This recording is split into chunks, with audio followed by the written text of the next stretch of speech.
नमस्कार। विश्व न्यूज़ 24/7 का हर दर्शकों को सादर प्रणाम, जोहर, सलाम। दोस्तों, कॉकरोच जनता पार्टी और सरकार का बीच बहुप्रतीक्षित बात 10 मिनट तक चली, जहां दोनों पक्ष के बीच 3 में से 2 मुद्दे पर सहमति बनती नजर आ रही है, लेकिन शिक्षा मंत्री धर्मेंद्र प्रधान का इस्तीफा को लेकर अभी भी रार बनी हुई है।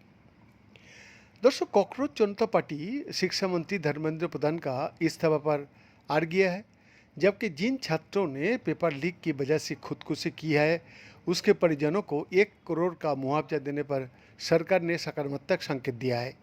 इसके अलावा सरकार ने प्रदर्शनकारी छात्रों का खिलाफ दर्ज एफआईआर को वापस लेने पर भी पॉजिटिव रुख अपनाया है।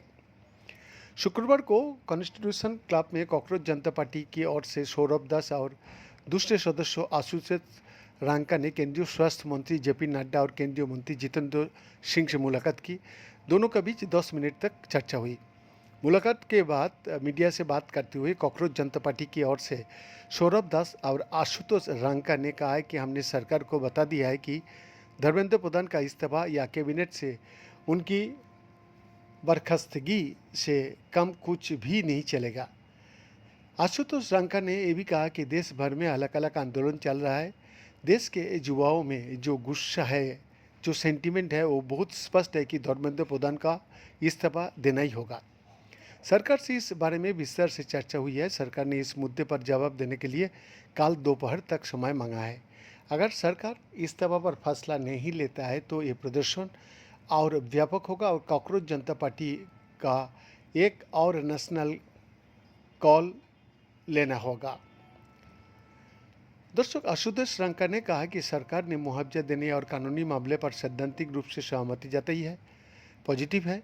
उन्होंने भी कहा कि कल दिन में सरकार से फिर मुलाकात होगी और कल धर्मेंद्र प्रधान जी का इस्तीफा लिया जाएगा। हम लोगों ने सरकार को बता दिया है कि ये आंदोलन बहुत बड़ा हो रहा है। वही कॉकरोच जनता पार्टी के साथ बैठक के बाद केंद्रीय मंत्री जेपी नड्डा ने कहा कि बैठक थोड़ी देर तक चली। कॉकरोच जनता पार्टी की 3 मुख्य मांगें थी और परीक्षाओं के लिए 5 सुधार का सुझाव थे। हमने उनसे कहा है कि हम कल दोपहर फिर मिलेंगे और सरकार का बीच हुए चर्चा के बारे में उन्हें बताएंगे।